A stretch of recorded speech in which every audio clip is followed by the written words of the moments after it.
Bawa poster Ferdy Sambo, mahasiswa di Medan demo minta kasus pembunuhan Brigadir J diungkap tuntas hingga ke dalangnya. Ya awalnya kan ini kan isu-isu asumsi yang dibangun bang. Kemarin kan aspirasi dari kita aja kan. Berarti kan penentu dari ke depan kan ada tim yang sudah dibentuk oleh Polri. Itulah penentunya secara tersangka ke depannya itu. Ini saya sudah memberikan keterangan apa yang saya ketahui, saya lihat, saya saksikan terkait dengan peristiwa yang terjadi di rumah dinas saya Duren 3. Mari sama-sama kita percayakan kepada tim khusus yang akan menjelaskan cara terang benderang. Ya semoga aja Bapak Ferdy Sambo berkata jujur ya dengan transparan apa motif dibalik semua kejadian yang tertimpa oleh anak kami. Mintanya aja kejujuran dari putri, dari keluarga yang ada semua, ajudan yang ada di TKP gitu. Kalau upaya kami ya kami hanya bukti-bukti yang ada di kami yang bisa kami upayakan. Kami sangat bersyukur dan mengapresiasi penyidik biarpun terlambat, tapi untuk saat ini kami mensyukurilah karena sudah ada tersangka. Ini sebuah pintu masuk dari sebuah tirai yang sudah muncul ke permukaan. Serba terbuka, dibuka-buka semua gitu kan. Nah itu kita kan kalau nggak dibuka marah tuh, pers media tuh marah, nggak ada transparansi. Sikok bagi duo. Tapi ini bukan sikok bagi duo, tetapi ini adalah ternyata Ferdy Sambo menjabat duo. Jadi Ferdy Sambo menjabat dua jabatan, yaitu sebagai Kadif Propam dan masih jabat sebagai Kepala Satgas Khusus ya Amnesty International, nonaktifkan juga. Jadi bukan sikok bagi duo, ini duo untuk uang sikok. Ternyata masih ada jabatan lain ya Ferdy Sambo, yaitu Kepala Satuan Khusus, Kepala Satuan Tugas Khusus ya, Satgasus. Jadi harus dinonaktifkan juga karena di Satgasus itu justru ada polisi yang melakukan penyidikan terhadap kasus ini menurut Amnesty International kalau saya tidak salah kutip tadi ya. Dan ini penting sesungguhnya untuk menjaga tadi trust, kepercayaan masyarakat terhadap proses yang dilakukan oleh pihak kepolisian. Penonaktifan Ferdy Sambo tujuannya adalah agar tidak ada ewu pakewuh dalam proses nanti penyelidikan atau penyidikan kasus ini. Karena kalau dia masih punya jabatan, maka tentu saja siapapun yang melakukan penyidikan, misalnya pangkatnya di bawah Ferdy Sambo, ya pasti akan ewu pakeu karena menghadapi atasannya. Walaupun tidak tertutup kemungkinan, walaupun dia sudah pensiun sekalipun atau dia dinonaktifkan misalnya, ya tetap saja dia akan ada perasaan tidak enak ya kepada atasan.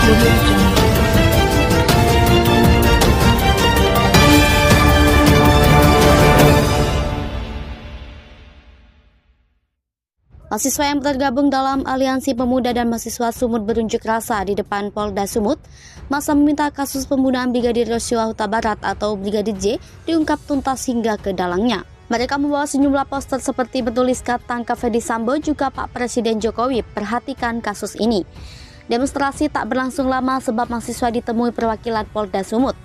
Koordinator lapangan aksi Rizky Yusuf Siregar mengatakan awalnya tuntutan mereka meminta Presiden Jokowi mencopot Kapolri Jenderal Listio Sigit Prabowo. Namun setelah penetapan tersangka Barada Richard Eliezer atau Baradae, tuntutan mereka berubah. Tapi mahasiswa tetap menilai proses hukum kasus pembunuhan Brigadir J terlambat. Mengenai poster bertuliskan tangkap Ferdy Sambo, kata Rizky, itu berangkat dari aspirasi massa, tetap saja penentunya tim penyidik. Massa juga menilai penetapan satu tersangka dalam kasus ini belum cukup. Apa motif Baradae? Barada Richard Eliezer atau Baradae ditetapkan sebagai tersangka pembunuhan Brigadir Yosua Huta Barat alias Brigadir J. Tim khusus Polri memastikan penanganan kasus ini berlanjut dengan pemeriksaan sejumlah saksi. Tapi apa motif Baradae menghabisi nyawa Brigadir J?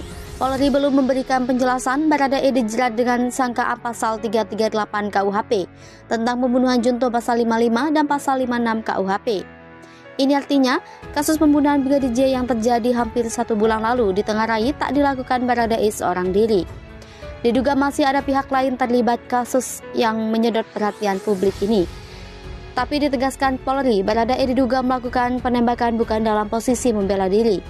Pernyataan ini juga menepis dugaan awal kepolisian soal saling tembak di rumah singgah Irjen Ferdy Sambo di Duren 3, Jakarta Selatan.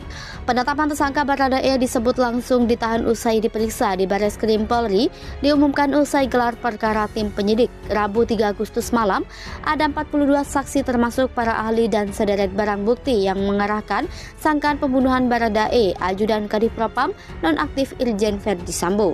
Bocor total, Irjen Ferdy Sambo tak bisa ngeles lagi karena dokumen sprint Satgasus terkuak. Pernyataan Amnesty International Indonesia yang menyebut Irjen Ferdy Sambo masih menjabat kepala Satgas khusus sepertinya bukan isapan jempol. Pasalnya, berada dokumen sprint Satgasus di mana Ferdy Sambo menjabat sebagai Kasatgasus. Dalam dokumen sprint itu, nama Irjen Ferdy Sambo tertulis pada nomor 16, disebutkan dalam sprint 1583/7/HUA 6.6 2022. Surat tersebut berlaku mulai 1 Juli 2022 hingga 31 Desember 2022 mendatang. Sebelumnya, Ferdy Sambo yang masih menjabat sebagai Kasatgasus ini dibongkar Direktur Eksekutif Al Usman Hamid pada Kamis 20 Juli lalu. Karena itu, Usman Hamid mempertanyakan penonaktifan Ferdy Sambo oleh Kapolri Jenderal Polisi Sigit Prabowo. Kemungkinan Irjen Ferdy Sambo menyabotase pengusutan tewasnya Brigadir Joshua. Usman menyebutkan bahwa jabatan tersebut tercantum dalam surat perintah Sprint 1583/6/HUK 6.6 2022. Surat perintah tersebut berlaku mulai 1 Juli 2022 hingga 31 Desember 2022. Menurutnya, jika Ferdy Sambo belum dinonaktifkan dari jabatan tersebut bukan tidak mungkin akan mempengaruhi proses pengusutan tewasnya Brigadir Joshua. Usman mengaku pesimis kasus kematian Brigadir Joshua akan tuntas jika Ferdy Sambo belum dinonaktifkan sebagai Kasatgasus. Ia menyebutkan bahwa penonaktifan Irjen Ferdy Sambo dari jabatannya tersebut sangat penting dilakukan demi independensi dan transparan Polri. Hal tersebut juga akan menambah kepercayaan publik kepada lembaga Bayangkara itu. Mengagetkan apa yang disampaikan Mahfud MD ini, kasus Brigadir J bukan kriminal biasa. Menteri Koordinator Bidang Politik, Hukum, dan Keamanan Mahfud MD mengatakan kematian Brigadir J di rumah dinas Kadif Propam nonaktif Irjen Ferdy Sambo tak sama dengan kasus kriminal biasa, sehingga harus bersabar menunggu pengungkapan kasusnya. Seperti dikutip dari CNN Indonesia, hal demikian ia sampaikan usai bertemu dengan ayah Brigadir J, Samuel Huta Barat di kantor Kemenko PMK, Jakarta, Rabu 3 Agustus. Mahfud tak menjelaskan lebih lanjut makna psikohierarkial dan psikopolitis di kasus Brigadir J. Namun dia tetap meminta semua pihak bersabar terkait pengusutan kasus ini. Mahfud menjelaskan kini Kapolri Jenderal Listio Sigit Prabowo tengah mengusut kasus tersebut agar semuanya terang benderang. Mahfud menegaskan dirinya tidak ikut campur dalam proses penyelidikan kasus tersebut, namun ia hanya mengawal berbasis kebijakan negara agar kasus ditangani dengan benar dan terbuka. Sebelumnya, polisi menyebut Brigadir J tewas akibat baku tembak dengan Baradae di rumah Irjen Ferdy Sambo. Menurut polisi, baku tembak terjadi usai Brigadir J melakukan pelecehan seksual terhadap istri dari Ferdy Sambo. Namun, pihak keluarga Brigadir J merasa janggal dan tak puas dengan pernyataan Polri. Pasalnya, ada luka sayatan dan jari tangan putus sehingga janggal jika Brigadir J disebut tewas akibat baku tembak. Pihak keluarga lalu meminta Polri untuk autopsi ulang. Selain itu, lewat kuasa hukumnya, keluarga Brigadir J juga melaporkan dugaan pembunuhan berencana ke Bareskrim Polri. Sebelumnya diberitakan, Kepala Divisi Humas Polri Irjen Pol Dedi Prasetyo menyebutkan Irjen Pol Ferdy Sambo sudah tidak lagi menjabat sebagai Kepala Satgas Khusus Polri sejak dinonaktifkan dari jabatan Kepala Divisi Profesi dan Pengamanan. Menurut Dedi, jabatan Kepala Satgasus merupakan jabatan non-struktural yang ada di Divisi Propam Polri, sehingga Irjen Pol Ferdy Sambo dinonaktifkan dari jabatan struktural sebagai Kadif Propam Polri, secara otomatis tidak lagi menjabat sebagai Kepala Satgasus. Sebelumnya diberitakan, Komisi Nasional Hak Asasi Manusia RI mengatakan mendapatkan bukti tambahan berupa hasil tes usap PCR yang dilakukan di rumah pribadi Irjen Ferdy Sambo terkait kematian Brigadir J. Hal tersebut disampaikan BK usai Komnas HAM memeriksa satu orang ajudan atau aidedkam dan asisten rumah tangga Irjen Polisi Ferdy Sambo. Dinilai dapat mengganggu pengungkapan kasus Brigadir J. Kompas.com 28 Juli 2022. Jakarta, Kompas.com. Direktur Eksekutif Amnesty Internasional Indonesia Usman Hamid menilai jabatan Ferdi Sambo sebagai Kepala Satuan Tugas Khusus atau Satgasus Polri dapat mengganggu proses pengungkapan perkara tewasnya Brigadir Nofriansah Yosua Huta Barat atau Brigadir J. Pasalnya, beberapa anggota Satgasus disebutnya juga bertugas sebagai tim penyidik perkara polisi tembak polisi itu. Dengan kata lain, ada potensi konflik kepentingan dari posisi Ferdi Sambo yang jika benar masih menjabat sebagai Kepala Satgasus.